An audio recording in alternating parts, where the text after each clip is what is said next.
آیت اللہ سید علی خامنائی، ان کے اہل خانہ اور معصوم ایرانی بھائیوں اور بہنوں کی شہادت پر حکومت پاکستان اور عوام نے گہرے دکھ کا اظہار کیا ہے۔ ہم ان حملوں کی دو ٹوک الفاظ میں بھرپور مذمت کرتے ہیں۔ میں نے آپ کی جانب سے ان ممالک کے عوام اور قیادت کو یہ پیغام دیا ہے کہ پاکستان اس آزمائش کی گھڑی میں ان ممالک کے ساتھ شانہ بشانہ کھڑا ہے، اور یہ بات یاد رہے کہ ہم ان برادر ممالک کی سلامتی اور استحکام کو اپنی سلامتی اور استحکام کا حصہ سمجھتے ہیں۔ آج میں خطے کو درپیش ایک نہایت سنجیدہ اور پرخطر صورتحال کے بارے میں آپ سے مخاطب ہوں۔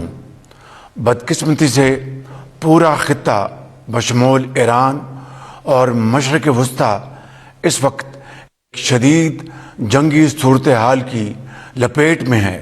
بے گھر ہونے والے خاندانوں کی تکلیف اور امن کو لاحق خطرات ہم سب کے لیے گہری تشویش کا باعث ہے۔